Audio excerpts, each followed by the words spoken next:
Hi students, we are learning the chapter wave optics from 12th standard physics subject, and now we are going to discuss about the concept of interference, and we will learn about the necessary conditions those should be satisfied or requirements for the steady, clear, distinct, stationary interference pattern. So this is the aim, or these are the things we have to learn today. So let's start.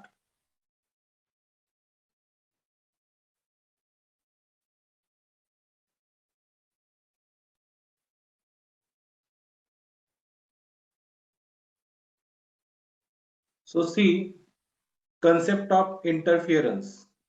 In previous lectures, you have learned about the principle of superposition of the waves. Then what is the constructive interference? What is the destructive interference?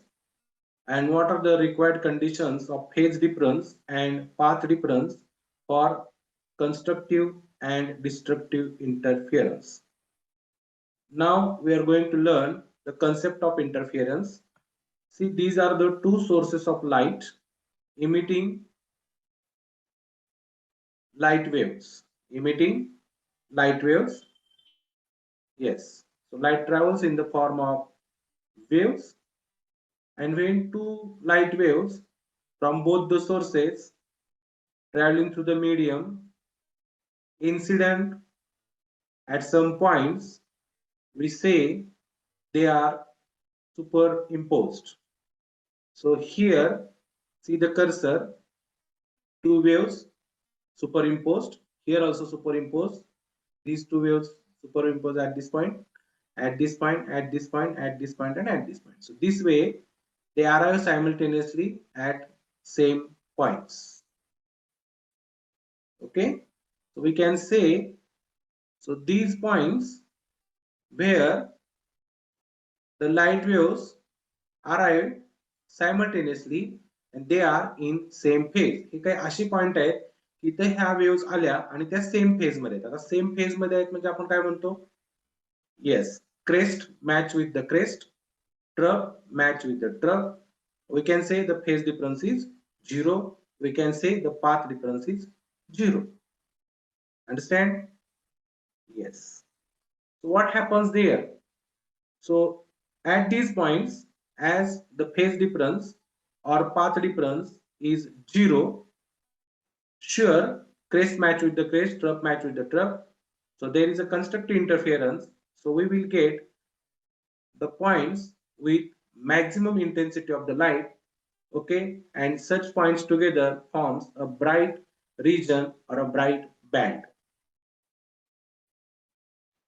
Now there are some points, see these cross, where the two waves arrives there but they meet in opposite phase, that is crest match with the trough and trough match with the crest. So what happens there?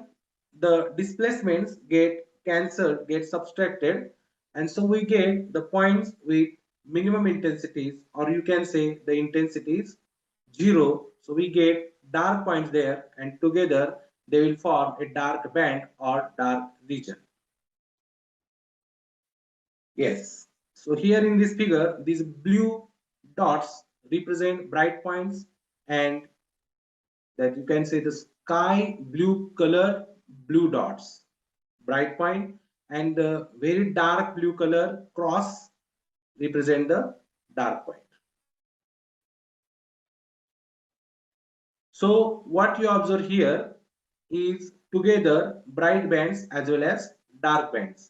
And when such dark bands and bright bands are there, because of the superposition of the waves, okay, so we say the waves are superimposed and they form alternately dark bands and bright bands, and we say the interference pattern is observed. Okay, so let us see what is interference of light, interference pattern. So there are mainly two types of interference patterns. One is a simple interference pattern and one is a complex interference pattern. So simple interference pattern is also called as a stationary interference pattern. It is also called as a sustained interference pattern. It is also called as a steady state interference pattern. And the complex pattern, this is a complex interference pattern. Okay. So our syllabus is, yes, limited to simple interference pattern only. So let us focus on simple interference pattern. Now the question is that how do we get steady state interference pattern? विद्यार्थी मित्रांनो, आत्ताच तुम्ही मागच्या lecture मध्ये principle of superposition of wave, condition for dark band, condition for bright band, constructive interference, destructive interference या सगळ्या गोष्टी बघितलेल्या आहेत. आता आपण बघतोय की इंटरफरन्स पॅटर्न जे आहेत ते दोन प्रकारचे असतात. एक असतो तो सिंपल इंटरफरन्स पॅटर्न असतो आणि एक असतो तो कॉम्प्लेक्स असतो. त्यातला फक्त आपल्याला सिंपल इंटरफरन्स पॅटर्न शिकायचा आहे. पण त्या सिंपल इंटरफरन्स पॅटर्न साठी काही गोष्टी आहेत की कसा मिळवायचा आपल्याला हा simple interference pattern. So see, there are few conditions which have to be followed to get a steady state pattern. आता steady state interference pattern मिळवण्यासाठी काही महत्त्वाच्या पूर्तता, काही महत्त्वाच्या अटी आहेत, काही कंडिशन्स आहेत, त्या सॅटिस्फाय झाल्या पाहिजे. So before we understand the condition, let's visualize the steady state pattern. आता आपल्याला कंडिशन शिकण्यापूर्वी स्टेडी स्टेट इंटरफरन्स पॅटर्न हा नक्की दिसतो कसा ते आपण बघूया. See, consider a monochromatic source of light. My dear students, mono means एक, chroma means color. Monochromatic म्हणजे एकाच कलरच्या लाईट्स. ह्युगेन्स वेव्ह थेअरीने आपल्याला असं सांगितलेलं आहे की the different colors of the light are due to different wavelengths. मग आपण इथं मोनोक्रोमॅटिक लाईटला काय म्हणायचं तर सिंगल वेव्हलेंथची light. Understand? So light with a single wavelength is called as a monochromatic light. मग आता आपण जो सोर्स घेतोय तो मोनोक्रोमॅटिक घेतोय. ठीक आहे? हा सोर्स ऑफ द लाईट आहे. आता काय होईल, तो सोर्स ऑफ लाईट काय करत असतो, कंटिन्युअसली लाईट वेव्स काय करत असतो, मीडियम मध्ये इमिट करत असतो. ते कशा असतात वेव्स, तर अल्टरनेटली त्या क्रेस्ट आणि ट्रफ तयार करत असतात. So let the continuous spherical wave front represent the formation of the crest. आता त्या अल्टरनेट क्रेस्ट अँड ट्रफ आहेत ते कसं रिप्रेझेंट करायचं ऑन पेपर, तर त्यासाठी हा सोर्स ऑफ लाईट घेतल्यानंतर हा जो पहिला सेमी सर्कल काढलेला आहे हे तुम्ही डार्क काढायचं. डार्क म्हणजे आपण म्हणतो कंटिन्युअस काढलं, त्याला म्हणायचं crest. It is represented as a crest. After that, there is again a dotted semicircle, and this dotted semicircle is constructed as a trough. बरोबर, एक वेव्ह आहे, त्या वेव्हचा क्रेस्ट आणि ट्रफ कसा प्रेझेंट करायचा, तर क्रेस्ट रिप्रेझेंट करायचा आहे कंटिन्युअस डार्क लाईननी आणि ट्रफ रिप्रेझेंट करायचा आहे डॉटेड लाईन्स. केला आपण प्रेझेंट. आता क्रेस्ट आणि ट्रफ कसे असतात, अल्टरनेटली असतात. त्यामुळे तुम्हाला डार्क, डॉटेड, डार्क आणि पुन्हा डॉटेड अशा पद्धतीनं इथं तुम्ही वेव्ह रिप्रेझेंट केलेली आहे. Now this is a wave from this monochromatic source of light. Now what is done here, one screen is taken and it has made two pinholes. एक screen घेतली जाते त्याला दोन पिन होल्स मारले जातात आणि ते जे पिन होल्स आहेत अतिसूक्ष्म छिद्र आहेत ते त्यांना स्लिट्स म्हणतो आपण. So to this screen there are two slits, say S1 and S2. Okay, now what happens when this wave incident on the screen, now these two pinholes will act as a secondary source of light. हे दोन pin holes जे आहेत, ह्या जो दोन slits आहेत त्या काय म्हणून काम करतात, secondary source of the light म्हणून काम करतात. Okay, yes. So we get two sets of spherical wave fronts from this two slits. त्यामुळे ह्यांच्याकडून आपल्याला पण काय मिळतात, पुन्हा दोन स्फेरिकल वेव्ह फ्रंट्स मिळतात. म्हणजे S1 मुळे एक स्फेरिकल वेव्ह फ्रंट मिळाला आणि S2 मुळे एक स्फेरिकल वेव्ह फ्रंट मिळाला. इथं सुद्धा काय कंडिशन आहे, हे डार्क ब्लॅक कलर हे क्रेस्ट आहे आणि हा रेड कंटिन्युअस हा तुमचा ट्रफ आहे. What happens here? See, at point P, what happens? The crest, this is the crest due to what? This is crest due to what? Source 2. And this particular crest, observe properly. This is a crest due to what? Source S1. आणि source S1 मुळेचा crest आणि source S2 मुळेचा crest इथं काय झाला, एकमेकावर cross झाला, interfere झाला. काय झाला? Interfere झाला. So crest interfere with crest किंवा आपण म्हणतो crest coincides with the crest, crest superimposed with the crest. So what happens when crest meets to crest? Yes, what happens? Bright point is formed, bright point. So this particular point is shown as bright point. So point P will be a bright point. Point P हा तुमचा bright point असेल. Now see this point Q. What you observe here? So point Q इथे बघा, हे red dotted semi circle किंवा sphere आणि दुसरा हा रेड डॉटेड स्फिअर, एक आहे S1 कडून एक आहे S2 कडून. म्हणजे इथं काय झालेलं आहे, trough matches with the trough. Now when trough matches with the trough, what happens, there is again constructive interference, right? So again a bright band is formed. Crest matches with the crest, so bright band is formed. Now see this point R. So what happens here? This is a dark circle, semicircle or sphere from source S2, and this is a dotted, okay, from source S2. So dark is called crest, dotted is called trough. So what happens here? The crest coincides with the trough. Crest coincides with the trough. So what happens? There is a destructive interference. There is a cancellation of the displacement. So there is a minimum intensity point, and minimum intensity point is what called? Dark point. Yes. So R will be the dark point, and together if we get more number of points there, and they will form together a dark band. My dear students, you got it? Yes. So in this way you will get again dark and bright points together, and they will form dark and bright bands. They will form dark and bright bands. Yes. And on the screen, now this is a screen, okay? And on this screen, you will understand, you will see a central bright band. Then above there is a first dark band, below there is a first dark band, then again second bright band. I'm sorry, yes, first is a central bright band, then dark band, then bright band, bright band. Alternatively you will observe, alternatively. So you see, this is what called central bright band, then there is a dark band, then again dark band, then there is a bright band, and here a bright band. So alternatively a dark band and bright band pattern is observed. This is what called is a interference pattern. So same thing we can explain with the animation. This is the single source of light. So this is a one screen, a pinhole is there. Again we get the single source of light here. Now there is a screen, there are two slits. So from this single source we form two monochromatic sources of light. Now they are interfering, you see here, okay? And on the screen you will observe alternately dark and bright bands or dark and bright regions properly. Yes. So this is interference patterns. Steady interference pattern or simple interference pattern or stationary interference pattern.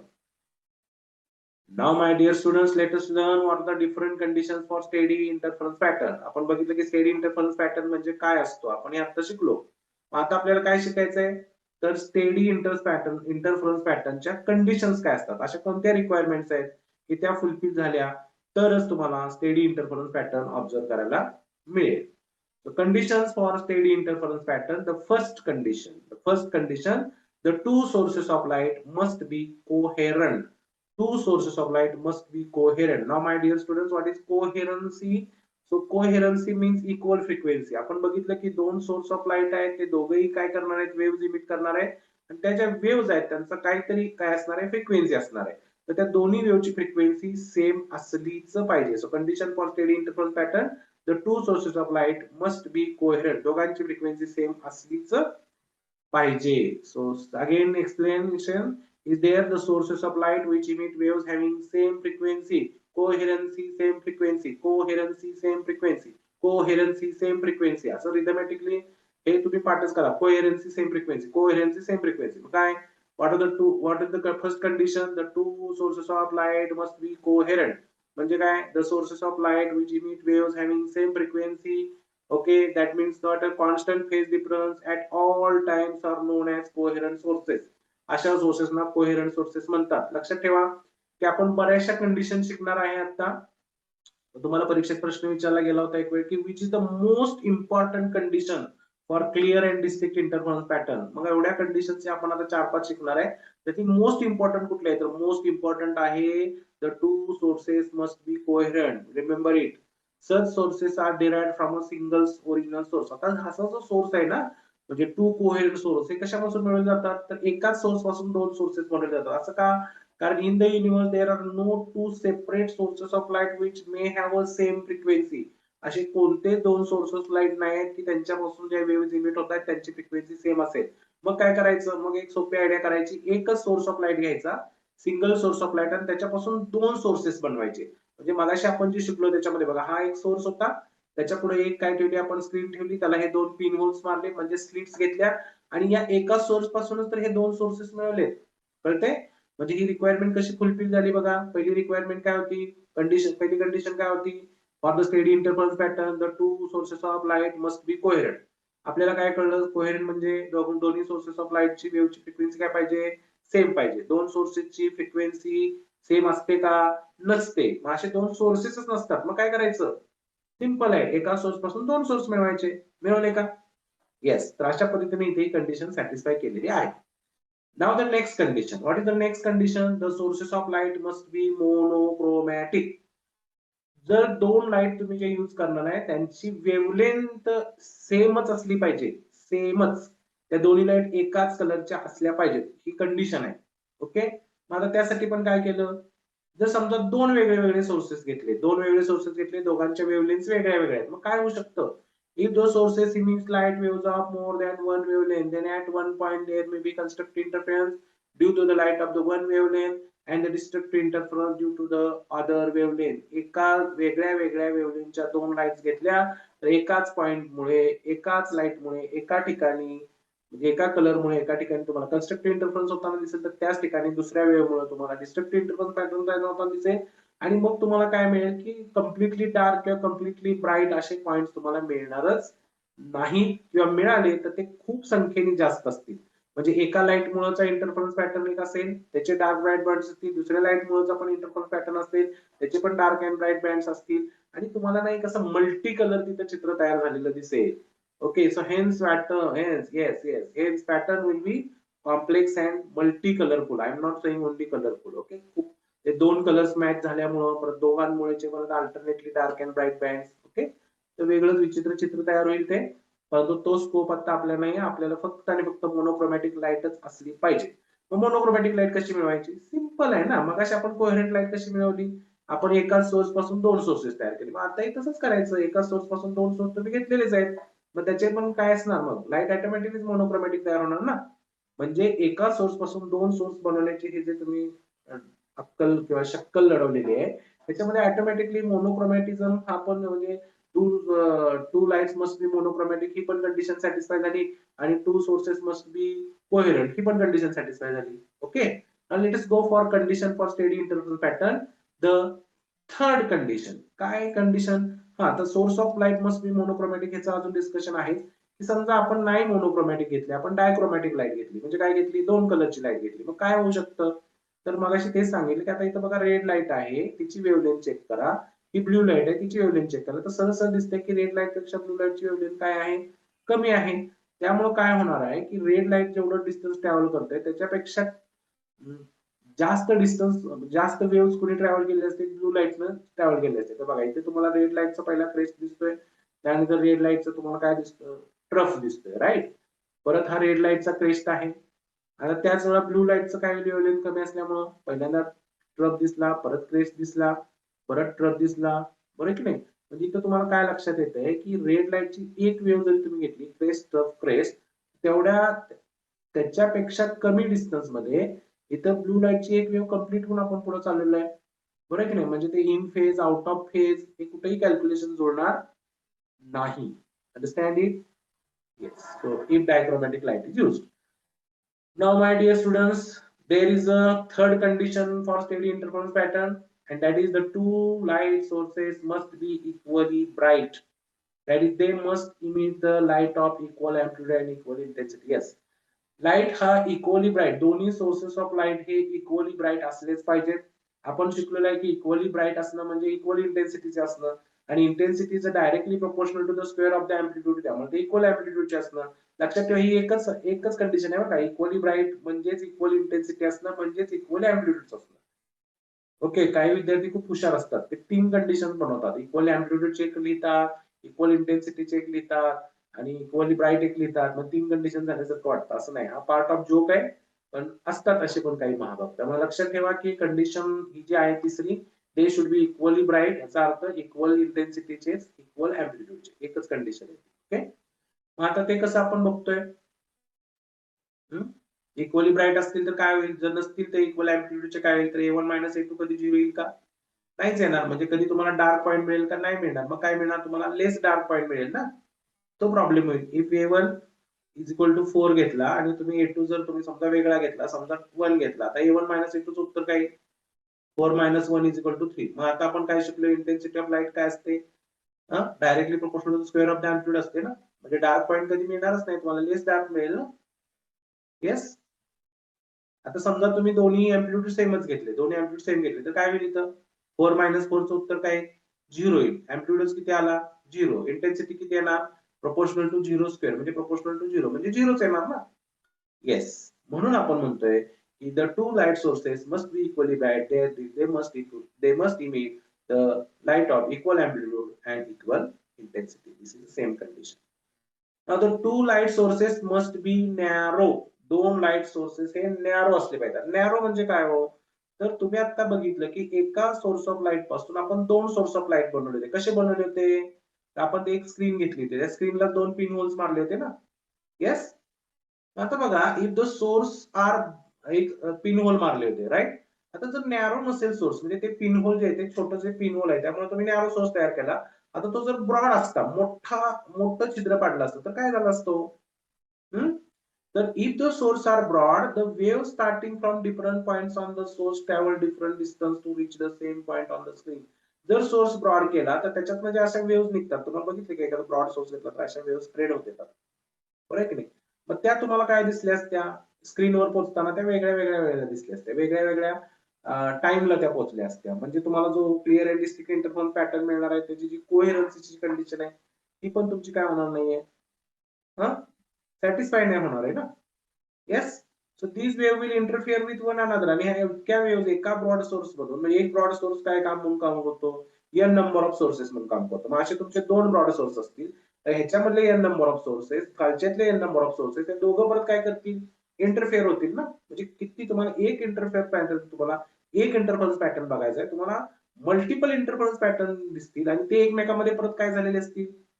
Yes, एकमेकांमध्ये interfere झालेले असतील. म्हणजे सगळं एक complex structure तयार होईल ना. Yes, हे नाही घडलं पाहिजे.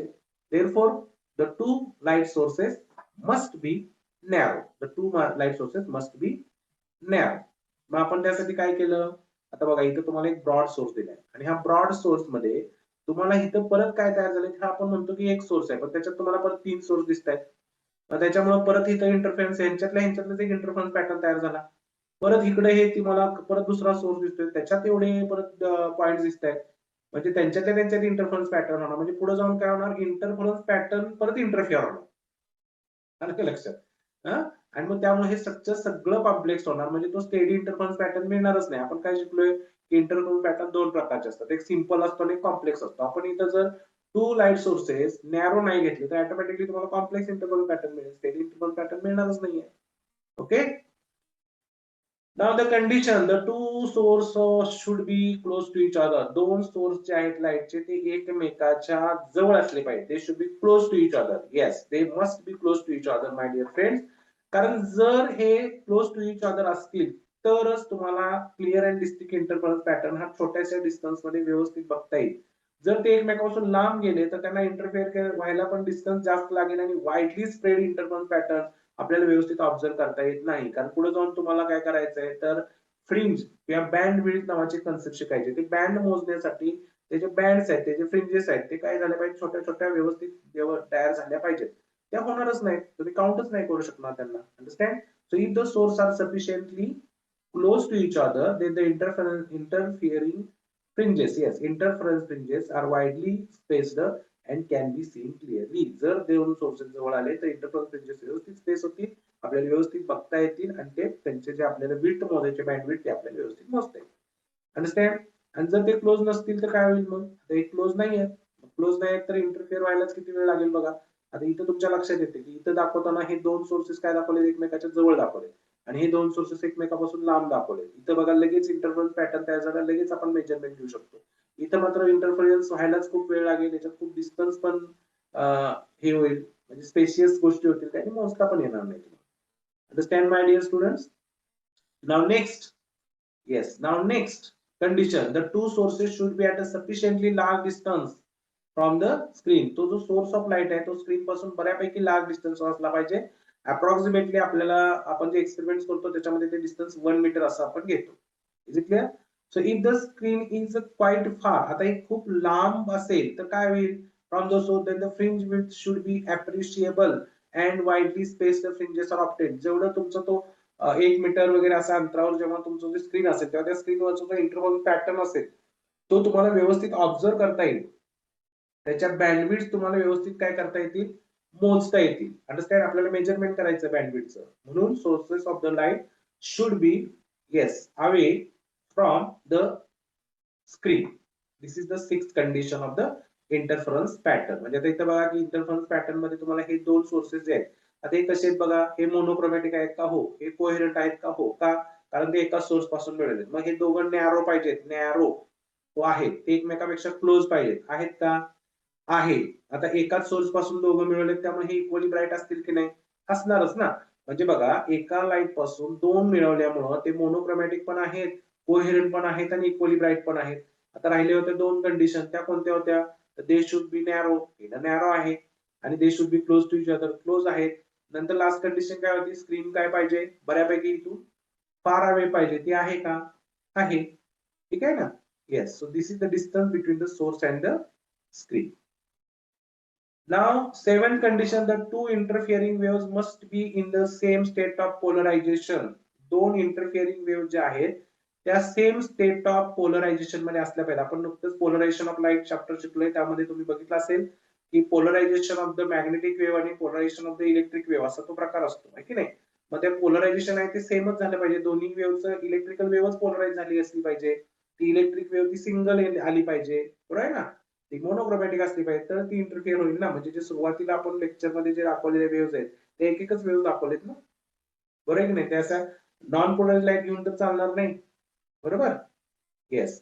नाव eighth condition, the two interfering waves must travel in a same direction. Yes, obviously या दोन्ही वेव्स एकाच दिशेने गेल्या पाहिजेत तर ते इंटरफेअर होतील. हा, अपोजिट दिशेने जाताना इंटरफेअर होत नाहीत अशातला भाग नाहीये, होतात. पण clear and distinct interference pattern जर तुम्हाला मिळवायचा असेल तर मात्र त्या सेम डिरेक्शन मध्येच इंटरफिअर झाल्या पाहिजेत. मित्रांनो, तुम्हाला नंतर वेव्ह मेकॅनिक्स वगैरे हा सेक्शन शिकायचा किंवा तुम्ही शिकला असेल तर त्यात तुम्ही बघितले की जर दोन वेव्ह ह्या सगळ्या कंडिशन सॅटिस्फाय करत असतील पण त्या अपोजिट डायरेक्शनला जात असतील एकमेकाच्या, तर तिथे इंटरफरन्स पॅटर्न मिळत नाही, तिथे स्टेशनरी वेव्हज मिळतात. तो एक वेगळा कन्सेप्ट आहे, तो आपण नंतर डिटेल शिकू. ठीक आहे? Okay. So my dear students, आता तुम्हाला मागचे लेक्चर्स आणि आताचे लेक्चर्स मिळून तुम्हाला बऱ्याचशा गोष्टी शिकायला मिळालेल्या आहेत. Clear and steady interference pattern साठीची फेज डिफरन्स आणि पाथ डिफरन्सचे तुम्ही कंडिशन्स बघितलेले आहेत. इंटरफरन्स हा तुम्हाला कन्सेप्ट व्यवस्थित समजलेला आहे आणि त्याचबरोबर क्लिअर अँड डिस्टिंक्ट इंटरफरन्स पॅटर्नच्या कंडिशन्स तुम्ही बघितले. त्याच्यानंतर मग जे काही आपण शिकलोय त्याच्यावर आधारित काही न्यूमेरिकल प्रॉब्लेम्स आहेत ते आपण क्लासरूम मध्ये करू. उद्या तुम्ही हे सगळी व्यवस्थित तयारी करूनच वर्गात यायचं आहे. तुम्हाला याच्यातले डाऊट्स विचारायचे आणि मग ते डाऊट्स क्लिअर केल्यानंतर मग आपण न्यूमेरिकल्स क्लिअर करणार आहे. Okay? Yes. So we stop here for this lecture. Take care. विद्यार्थी मित्रांनो, की आता 12वीचं महत्वाची गोष्ट आहे.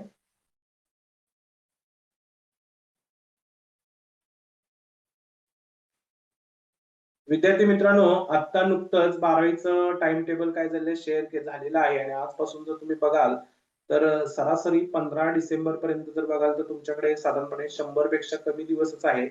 आणि आपण हे जे लेक्चर्स आता देत आहे ते यासाठी देतोय की केवळ 100 दिवसामध्ये आपल्याला 100 मार्कांची कशी तयारी करता येईल. कारण त्याचा व्हिडिओ मी टाकेनच सेपरेटली, पण आता एवढा संदेश तर तुम्ही घ्या की तुम्ही काय करा की मॅक्झिमम विद्यार्थ्यांपर्यंत हा व्हिडिओ कसा पोहोचेल, मॅक्झिमम विद्यार्थ्यांना याची कशी बोर्डच्या परीक्षेत स्कोअर करण्यासाठी कसा फायदा होईल ते तुम्ही बघा. त्यासाठी तुम्ही हे व्हिडिओ तुम्ही मॅक्झिमम तुमच्या फ्रेंड्सना काय करा, शेअर करा, त्यांना सबस्क्राईब करायला सांगा, बेल आयकॉन प्रेस करा, म्हणजे तुम्हाला ऑटोमॅटिकली काय करतील अपडेट्स करतील आणि पुढचे लेक्चर सुद्धा मिळतील. बाकी ज्यांचं क्लासरूम कोचिंगला ऍडमिशन आहे त्यांचे न्यूमेरिकल्स आणि एक्स्ट्रा लेक्चर्स हे घेतलेच जातील. परंतु कोरोनाच्या काळामध्ये मागच्या 2 वर्षामध्ये न झालेलं व्यवस्थित शिक्षण आणि त्यामुळं मुलांचं अंडरस्टँडिंगचं स्पीड कमी होणं किंवा शिक्षकांना बेसिकची तयारी करण्यासाठी, बेसिक पासून तयारी करून घेण्यासाठी लागलेला वेळ, अशी परिस्थिती. त्याचबरोबर मागचे 2 वर्षाचे पेपर होते त्यामध्ये 25% सिलेबस कमी करण्यात आला होता आणि अर्धा तास वेळ वाढवून देण्यात आला होता. तर हे जे ऍडव्हान्टेजेस होते मागच्या वर्षीच्या मुलांना ऍक्च्युली ते डिसएडव्हान्टेजेस आहेत. ते आता तुम्हाला ऍडव्हान्टेजेस म्हणून विचारलं गेलं तर ते आता तुमच्यासाठी नाही आहे. त्यामुळे तुम्हाला कम्प्लीट व्यवस्थित अभ्यास करावा लागेल आणि किमान परीक्षेच्या आधी 50 ते 60 दिवस तरी तुम्ही वेल तयार असला पाहिजे, भरपूर सराव परीक्षा झाल्या पाहिजेत म्हणून आपण हे पाऊल उचललेलं आहे. त्यामुळे तुम्ही हे लेक्चर व्यवस्थित अटेंड करून वर्गात या. बाकीचं डाऊट सॉल्व्हिंग वगैरे हा विषय आपण करू. जे तुमचे इतर मित्र-मैत्रिणी असतील तेही हे लेक्चर अटेंड करून त्यांच्या पर्टिक्युलर शाळेमध्ये किंवा कॉलेजमध्ये किंवा क्लासमध्ये जाऊन डाऊट्स विचारून स्वतःच काम करू शकतात. अधिक मार्गदर्शन हवं असेल तर तुम्ही कमेंट्स मध्ये वगैरे तुम्ही तुमचे डाऊट जरी विचारले, काही मुलं जी आमच्या क्लासची नाही आहेत त्यांनी, तरी आम्ही ते पुढच्या व्हिडिओमध्ये वगैरे किंवा याच्यामध्ये त्याचंही व्यवस्थित एक्सप्लेनेशन देऊ. थँक्यू.